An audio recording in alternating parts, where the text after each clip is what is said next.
Operation सिंदूर के दौरान पाकिस्तान ने हर हद को पार कर भारत पर हमला करने की कोशिश की, लेकिन हर बार दुश्मन देश को मुंह की खानी पड़ी।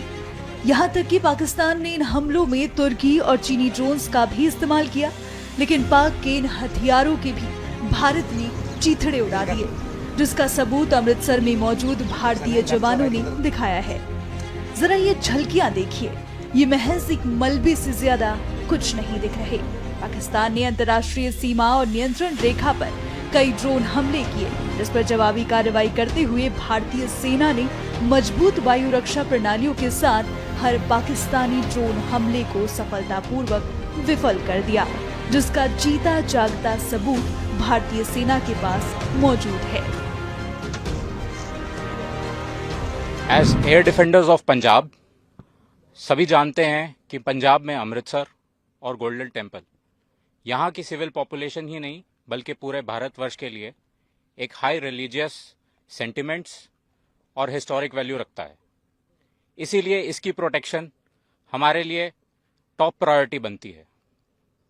जैसे कि आप सभी जानते हैं, हमारी आर्मी एयर डिफेंस के पास tactical control radars, fire control radars, counter US systems, long range surface to air, radar guided missiles, heat seeker missiles और एडी गन वेपन सिस्टम्स हैं। हमारी लेयर्ड और टियर डिफेंस, जैसे आपने डीजीएमओ की conference में उसका मेंशन सुना होगा, ठीक उसी प्रकार हमारी different class of ground based air defence weapons, एक कारगर एयर डिफेंस और काउंटर यूएस अम्ब्रेला यहां बनाए हुए हैं। 7 मई 2025 को जब हमने पाकिस्तान और पीओजेके में आइडेंटिफाइड टॉप मिलिटेंट इंस्टॉलेशंस जैसे एलएटी का हेडक्वार्टर्स मुरीद के में हिट किया, ये एक्सपेक्टेड था कि पाकिस्तान रिटेलिएट करेगा और हमारे मुख्य एयरबेसेस और मिलिट्री इंस्टॉलेशंस को टारगेट करेगा।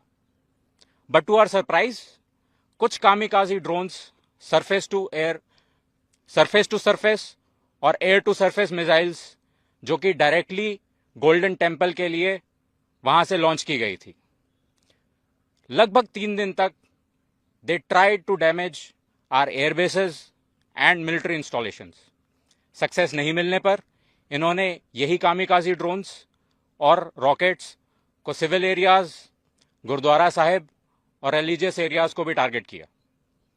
All of the air raid was intercepted and shot down with such precision. More so over civil population ने भी हमारा कभी साथ नहीं छोड़ा। आप इसी बात से अनुमान लगा लीजिए कि 3 दिन में हमारी ground based air defence weapons और आर्मी एयर डिफेंस का सिर्फ 10% एम्यूनिशन ही एक्सपेंड हुआ था। I must tell you this, हमारे जवान्स देवर चार्ज्ड अप। जैसे ही कन्फ्लिक्ट के डेज बढ़ते जा रहे थे, they were full of josh and shooting down drones with more accuracy. They were unstoppable. हमने काफी क्वांटिटी में कामिकाजी ड्रोन्स और माइक्रो ड्रोन्स जैसे यीहा-3 और सोंगार भी रिकवर किए हैं, जो लाइकली टर्किश ओरिजिन के हैं। पाक का ऐसा रिस्पॉन्स और क्वांटम ऑफ एयर रेड्स या टेक्नोलॉजी को देखते हुए मैं ये कह सकता हूं कि इट इज वेरी डिफिकल्ट कि अभी हमारा एडी वॉल को ब्रीच किया जा सके, and we are constantly improving this grid as I speak. कैसा लगता है आपको गोल्डन टेम्पल की सुरक्षा और पंजाब की सुरक्षा के लिए चुना गया? आपको कैसा लगता है? How you feel? हम एज आई स्टार्टेड हमें एयर डिफेंडर्स ऑफ पंजाब कहा जाता है।